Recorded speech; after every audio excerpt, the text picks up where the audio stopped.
Animals are supposed to be like better than us, everyone says, including me, because like I don't know if you've taken a look at humanity, but it's pretty much sucks. But then you get animals that do dumb things like bark at noises that nobody else fucking hears. Yeah, I'm talking about you. What's up, dude? Hey. my producer Riza the dog. This joke I got about pictures I take whenever I'm recording, and then there's Saris is the office manager, and Keone's the intern. So, yeah. I have no idea why I did that. I was just being stupid one day and decided to do that. Stupid like Disney fucking spinning off every fucking thing in the goddamn world. Bo-Katan's gonna show up in the Bad Batch animated series quite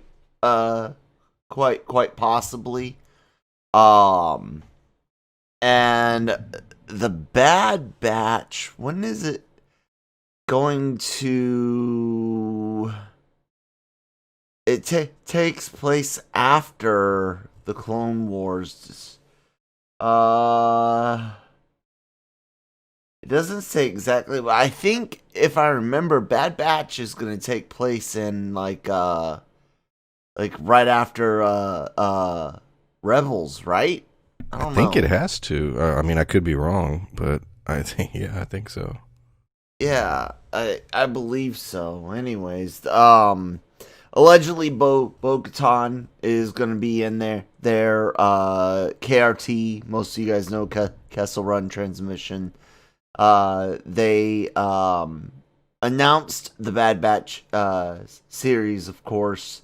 And now, Cinelix, I don't know why you would name your site Lix, but whatever, says Bo-Katan's going to show up in the show.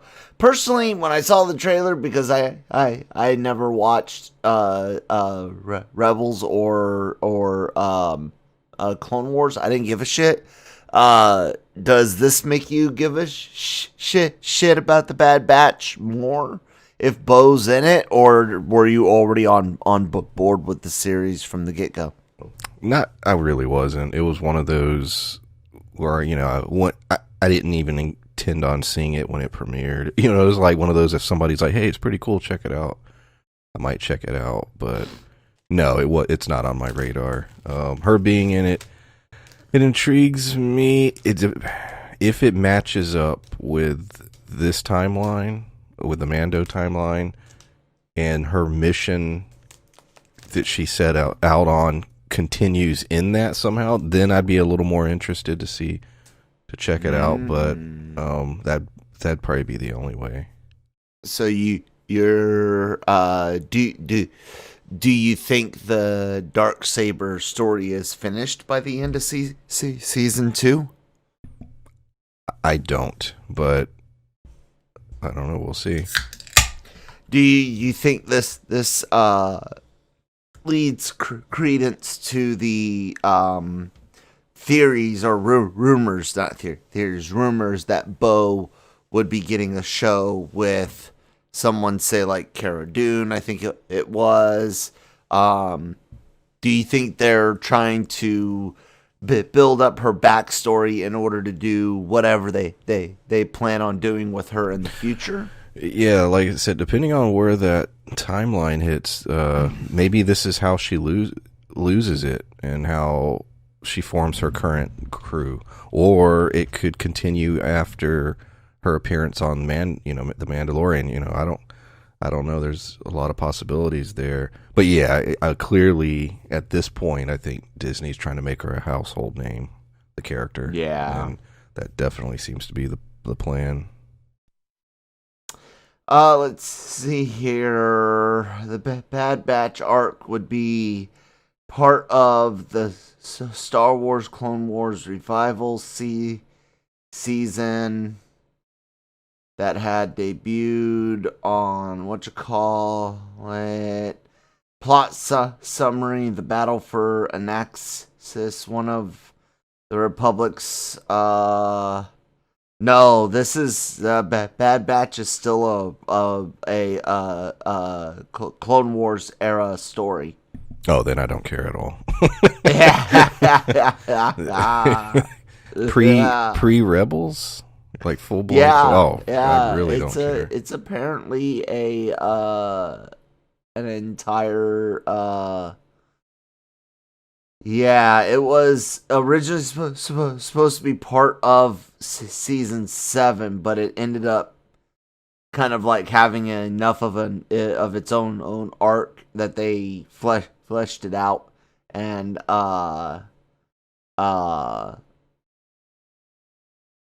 yeah, the setting for the episodes is split between Anaxis, a planet from the Star Wars Legends line, and a new world called Skako Minor.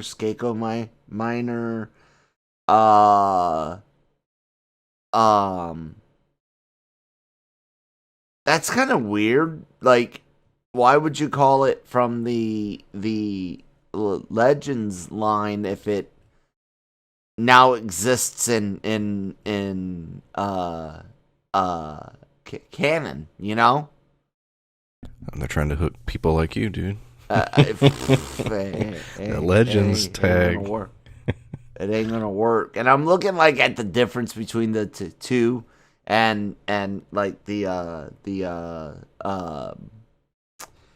EU Wikipedia page and the canon page. You remember that time I modified Wikipedia to state, I do. state the day Star Wars died? That was hilarious. Yeah, I do remember that. Yeah, if this is the case, I mean, if you're a hardcore Clone Wars cartoon fan, cool for you. You get a continuation or a side story during that. But for someone like me, I just don't care. If that's where it takes place, yeah, no. Okay, yeah. What do you think about the Obi-Wan Kenobi casting details? Have you heard about those? No. Oh, well, before I start, good morning, everybody, and welcome to LRMornings today with Kyle and Brian. And we have some like casting descriptions of characters, but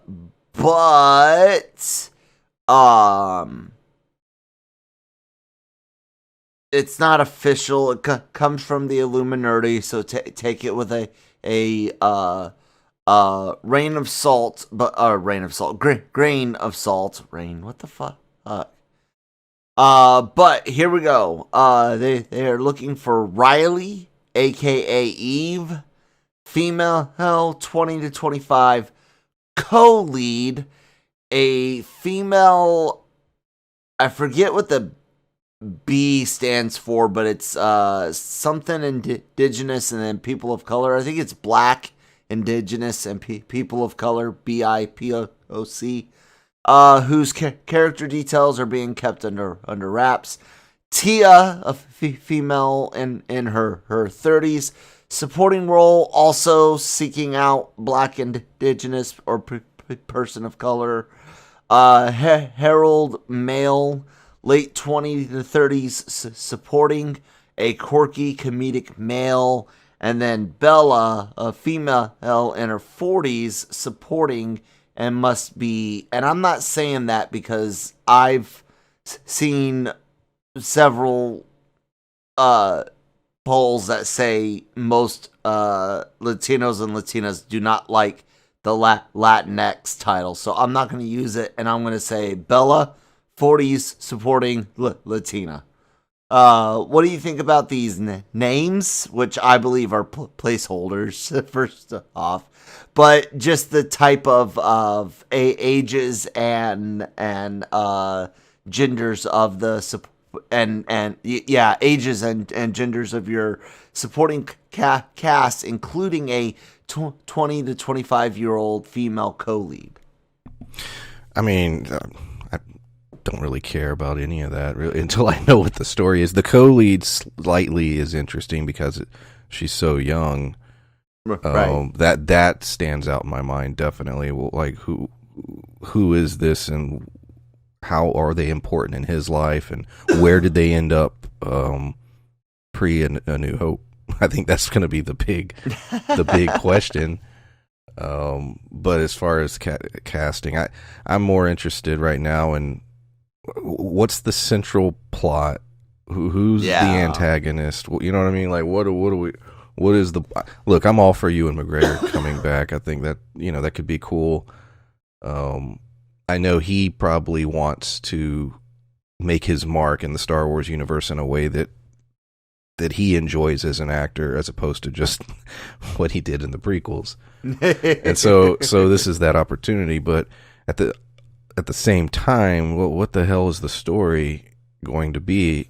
What's going to be interesting enough to warrant? Was it 4 or 6 episodes? I think they said something like that. So it wasn't a whole lot of episodes, if I recall. It was going to be sort of short.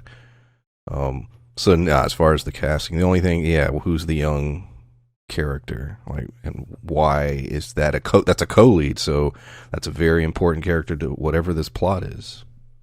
I'm assuming somebody's going to need help. That's my she's going to need help or something. Jedi looking for asylum or something. These names have got to be placeholder. I'm saying if I watch what if they're not?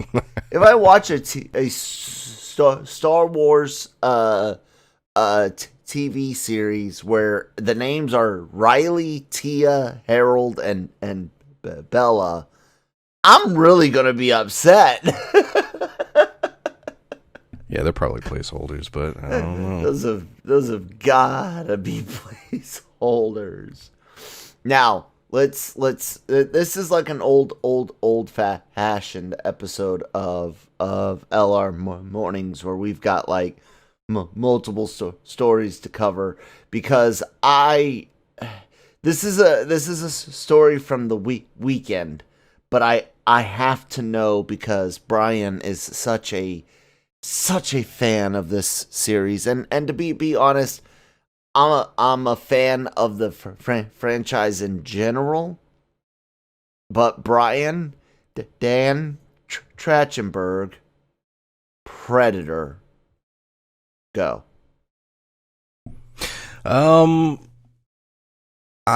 This is my biggest thought on that. Has it been long enough since the last one? And I'm, you know what I mean? Like, I don't know about year. Exactly. It's a franchise. I know Disney, I think, is getting in, they spent a lot of money and now they want to make money. Yeah. And they own all these new properties, all these new toys. And, there's been speculation and rumors that they're going to expand Disney Plus and have sort of an R-rated section. No, you and I, no, it wasn't you and I. It was Nick and I. People mistook that.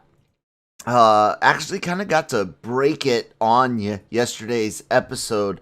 Late in the night, I was actually able to find from Brazil that Disney Plus Star will serve as the streaming update for Disney Plus, which will serve as Hulu in Brazil. So Disney Plus Star is Disney Plus with Hulu in Brazil. So I guess technically you might see some rated R stuff down there on Disney Plus proper, but here I think the release of Deadpool 1 and 2 on Hulu is obvious that as contracts with other streaming services end, I think Alien, Die Hard, like all of that here in North America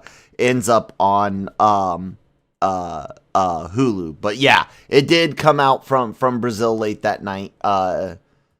So like I said, technically, yeah, it could be for rated R stuff, but it'll be only in Brazil. Well, okay. But back to Predator. They made a lot of announcements between the Deadpool or leaks, whatever. I think some were announcements, some were leaks. But Predator, Deadpool, showing that hey, we are going to start spending money on these properties that are going to be in the R-rated family of content, but man, I don't know, because people are already starting to ask. Because as soon as that story dropped, everybody was like, "Oh, what about Alien? What about Alien?" And it's like, I don't know. I think maybe 5 years, 10 years. We need to take a break. And Ridley Scott said he has another idea, and it's like, no. Dude, I don't know if I trust you anymore. I mean, like, I know you liked Blade Runner 2049, but Scott didn't do that, did he? No. That was shit. Who did? I'd butcher his name if I said it. It's the guy that's doing Villanueva yes. or whatever, right? Yeah. Yep. But he look, I enjoyed Prometheus. I've talked about that on here. I thought Covenant was just a missed opportunity. I loved Raised by Wolves. I love Raised by Wolves. I thought it was a great series, and he was involved in that. I think he should stick to stuff like that. Get away from the named franchise of Alien and do these little crazy, wild sci-fi stories on the side. Because I just think everyone needs a break. Because correct me if I'm wrong, but the box office on the Predator series, the last two, and then I don't think Covenant did great. I don't know if they lost money, but I don't think they were great. It was not good, and that's why there was no immediate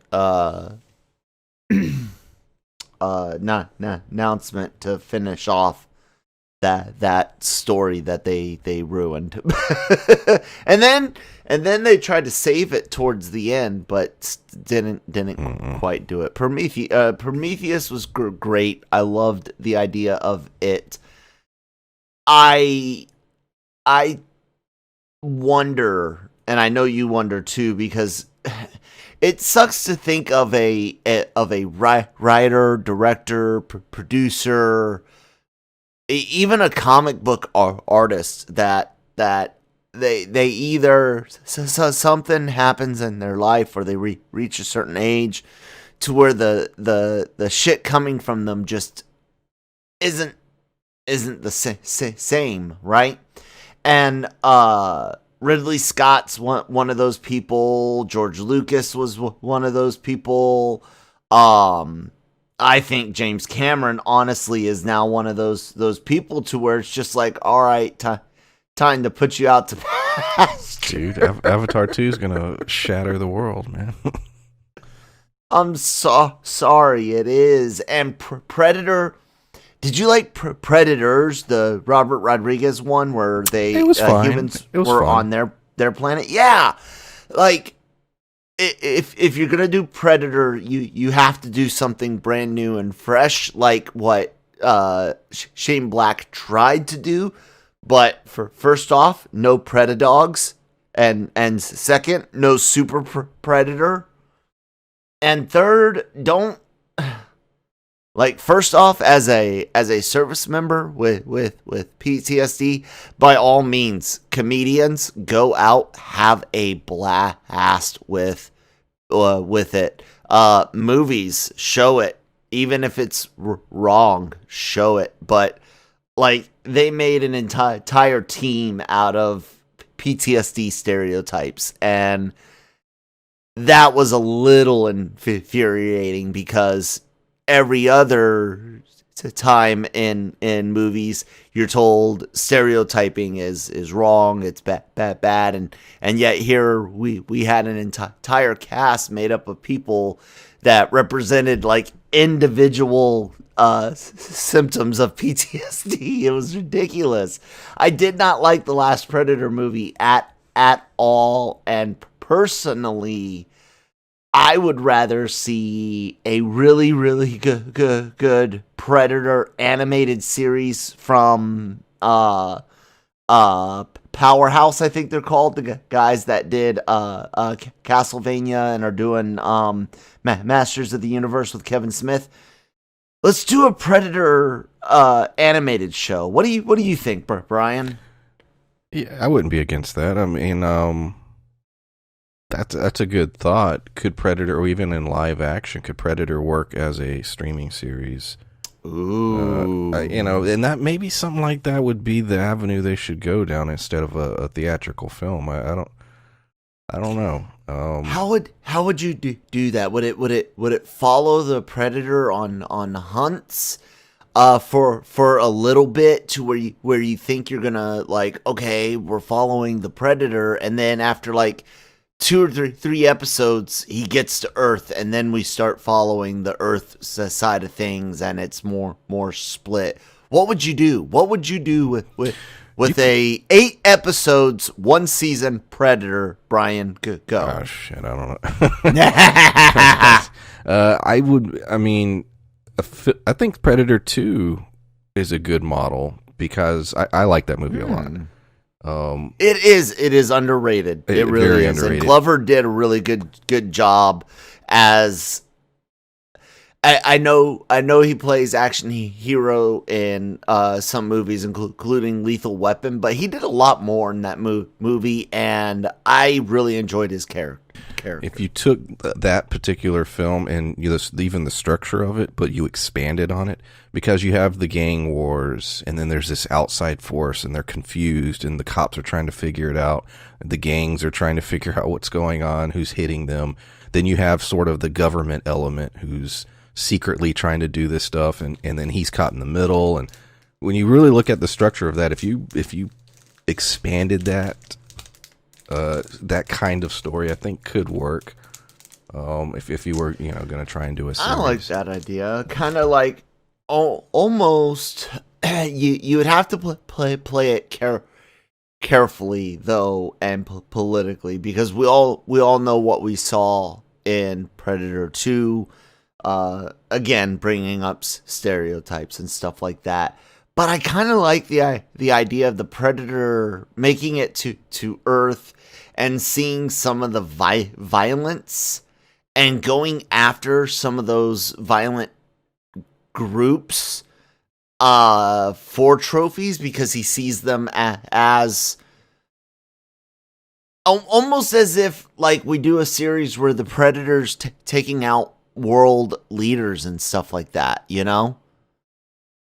And it's like this hunt for this lethal assassin who starts out by taking out like bad people in like North Korea or Iran. We don't even have to use the real leaders' names. You know, we could use fake leaders' names to not upset anybody too much and get as broad an audience as possible. But maybe he starts out by doing that because he sees it as like, these are the great warriors, you know, the warmongers. And after he's taking care of the warmongers, then he turns his attention over towards the U.S.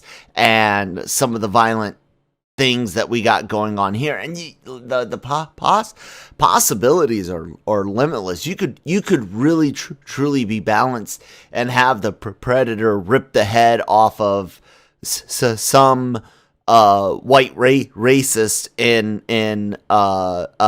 Texas as he's coming across the border or something like that, and then also rip the head off of some Antifa punk burning down someone's house. I don't know. I like that idea of him going after warmongers for some reason, and these fights that I can like imagine in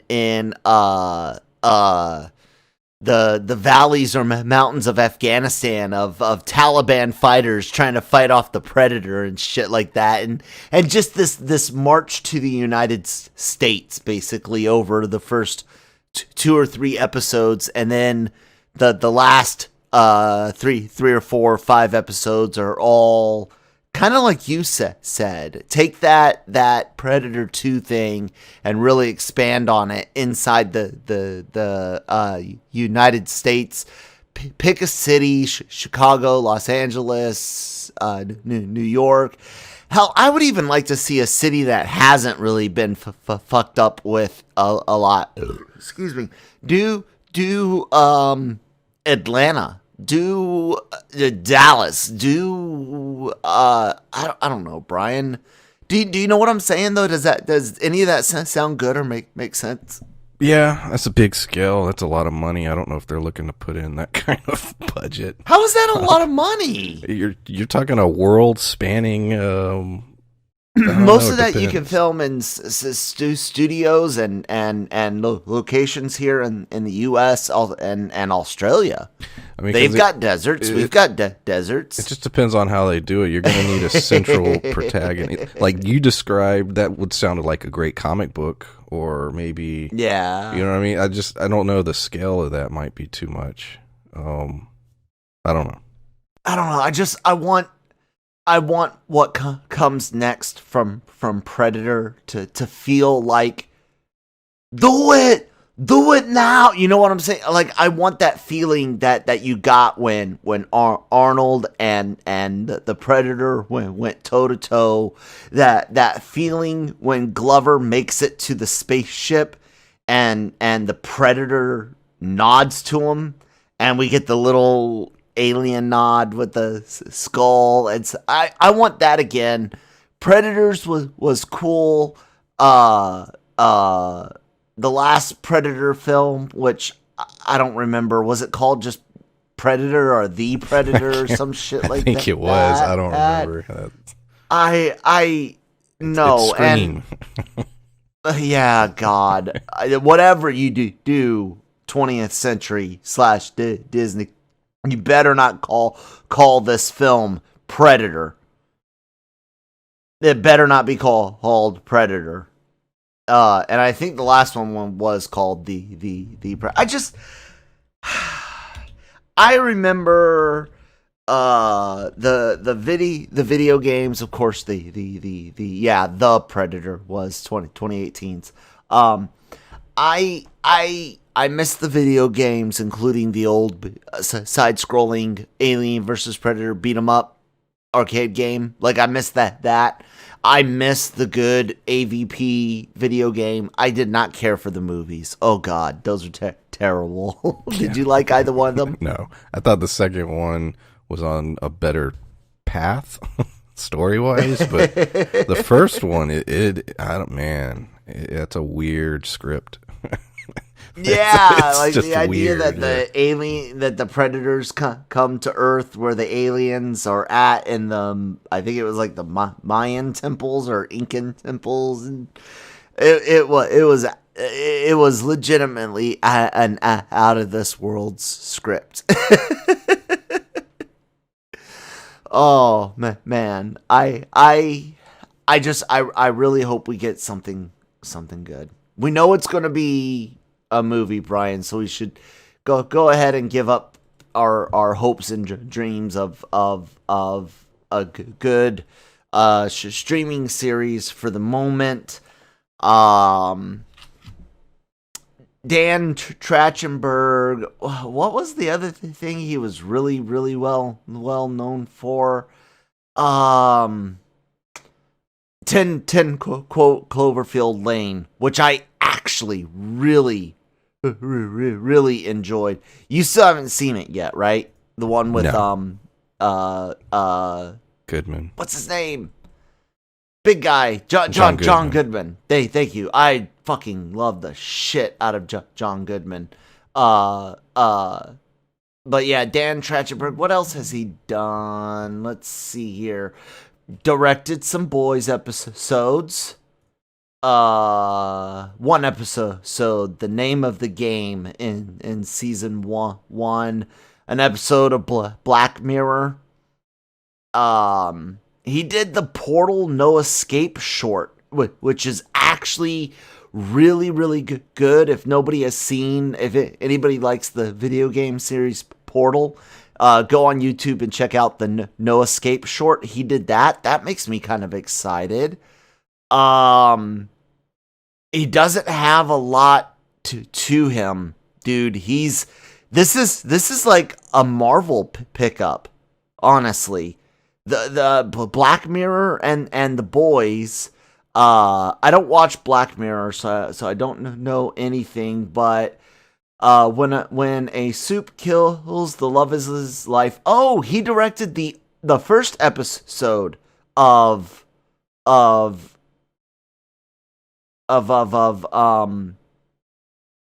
boys. Dan Trachtenberg. Okay. Yeah. He directed the first episode. So, second take on Dan Trachtenberg. Does that give you any type of feelings about Predator or no? No, I mean, the Cloverfield one is the more interesting in that. Is that their goal? Are they going to basically say, make a small film? Would you prefer? That? Yeah. It depends. Small, like the first one was, and that's what that was where my mind went. If that's the direct, because there's the whole thing is like in 2 rooms, right? Over a couple of days, I think it is. I said. Yeah. So I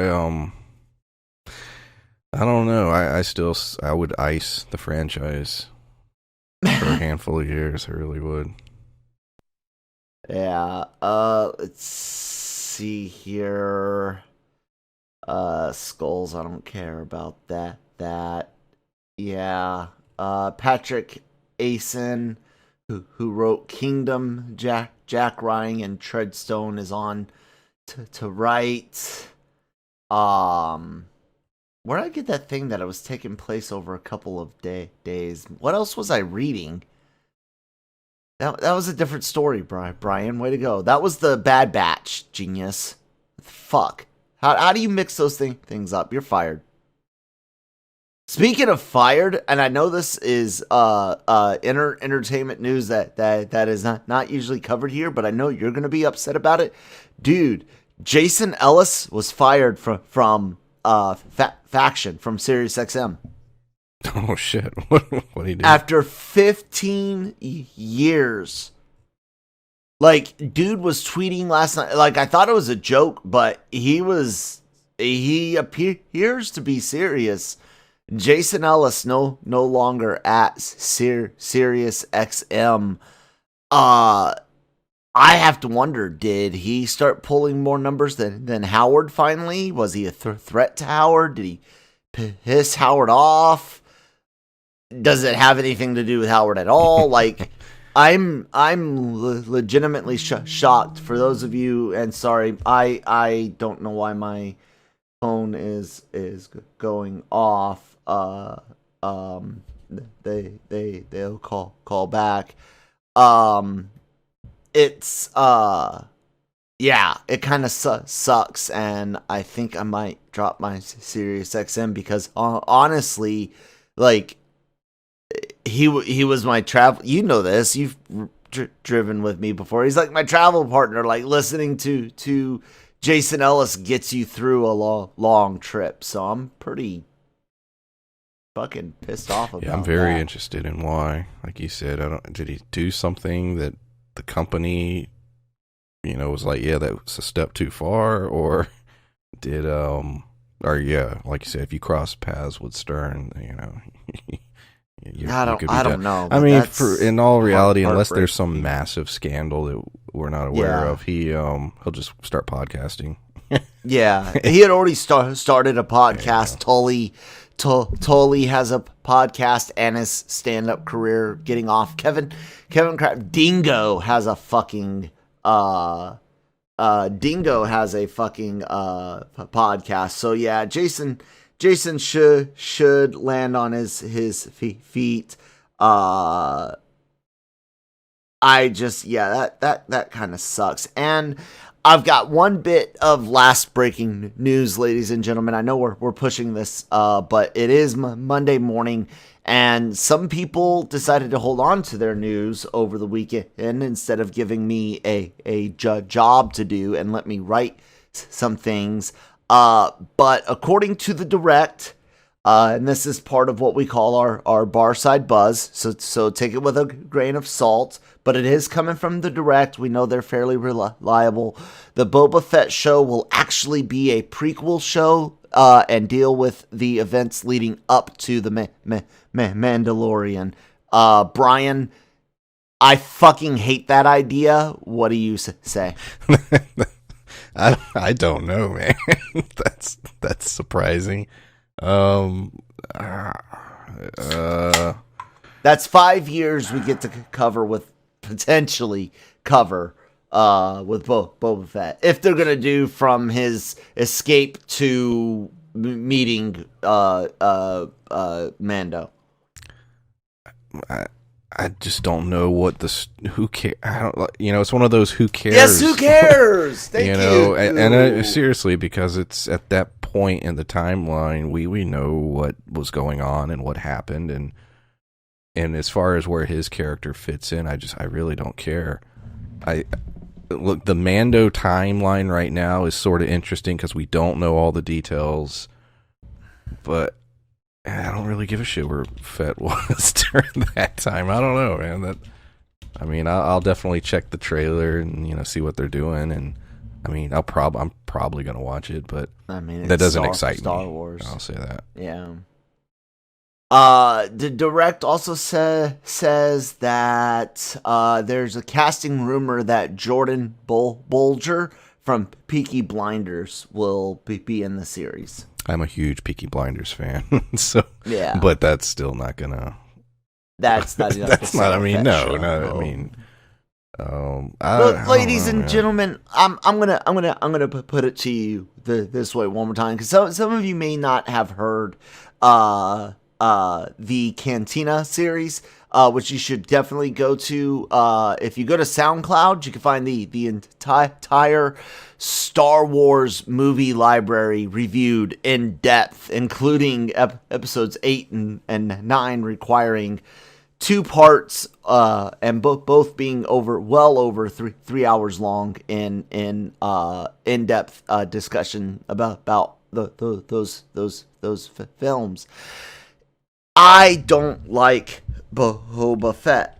I think he is completely as is right now. Okay, as is right this second, completely overrated.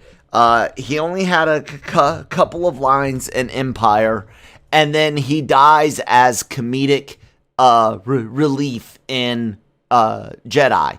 And people fucking lose their mind over him. And I can't fucking stand it, because it makes no logical sense.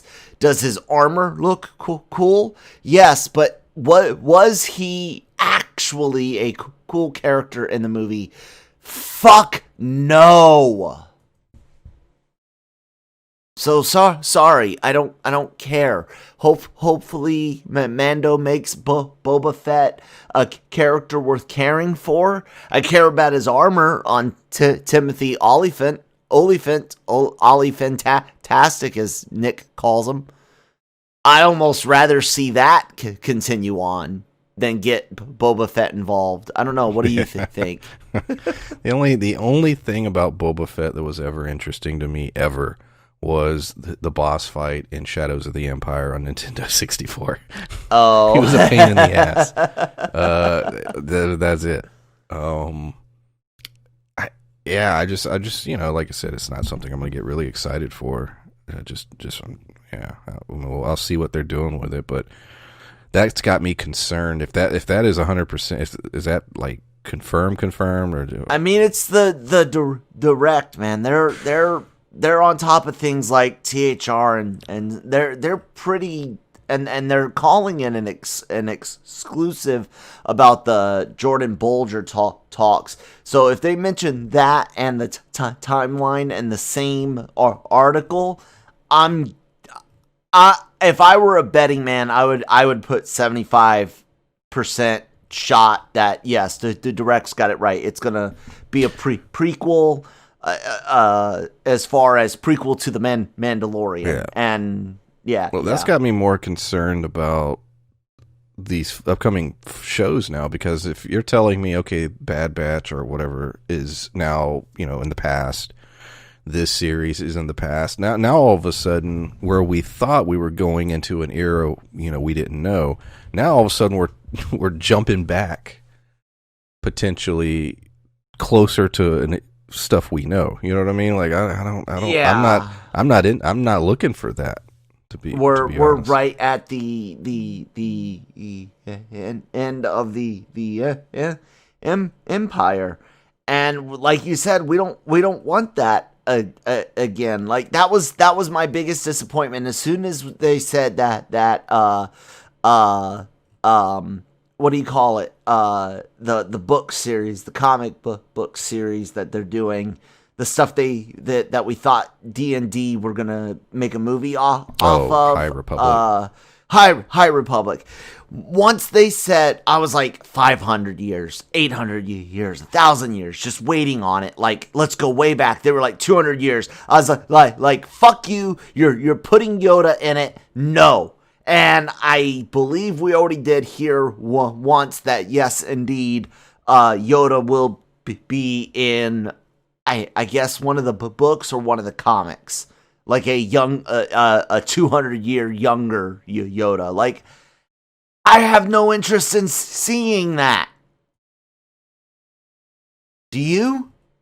No. The more I learn about the High Republic, the less likely I am to check it out.